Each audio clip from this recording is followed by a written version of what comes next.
Hello, good morning everyone. It's very exciting to be here. As Ivan said, my name is Ezra. I'm the CEO of Moodhouse, and I would like to tell you a little story, something that happened to my dad. A few years ago, his hand got hurt, and this is the occupational therapy that he got, was transferring marbles between two balls. This was crazy for me. Needless to say, he didn't finish this therapy. So this event inspired me to research and design games that will be more fun and engaging for therapy. I specifically looked into mental health care, and the US is dealing with a rising challenge. There are 11.4 million people who are dealing with severe mental illnesses called SMI. These numbers are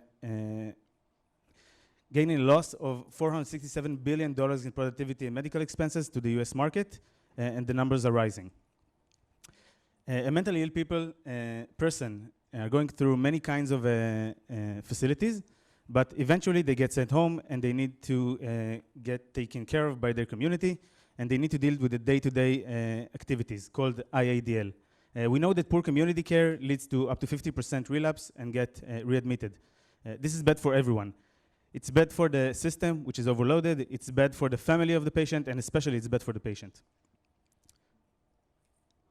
This challenge has two sides. On the one hand, the patient has trouble complying with sometimes very boring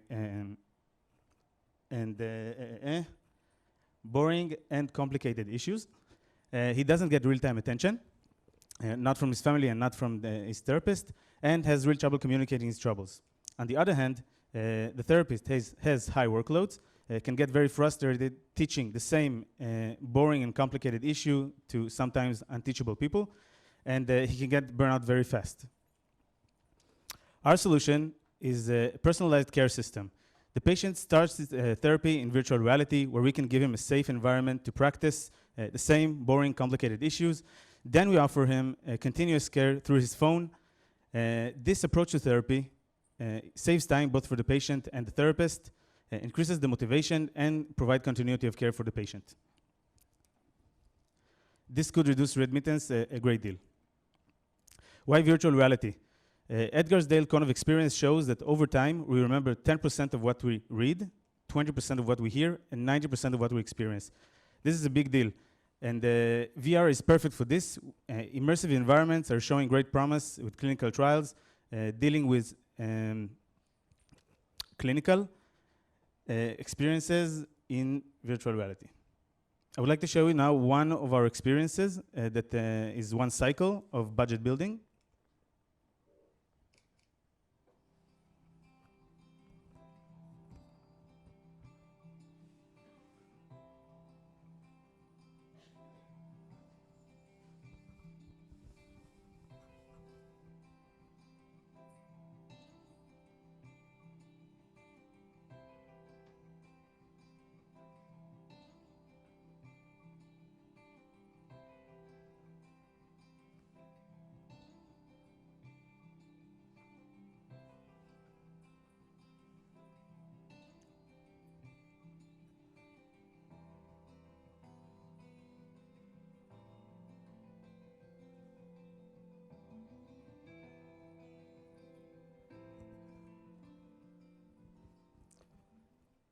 Moving on. So our go-to market is the mental health, as I said before, where we can make the most impact. However, we are looking for bigger, more competitive markets like the occupational therapy market and the special education.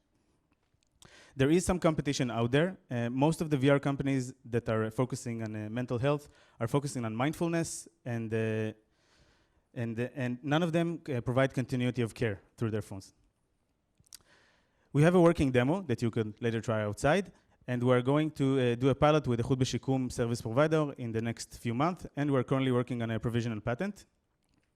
We're looking to raise $600,000 in order to achieve key personnel and extend our operations.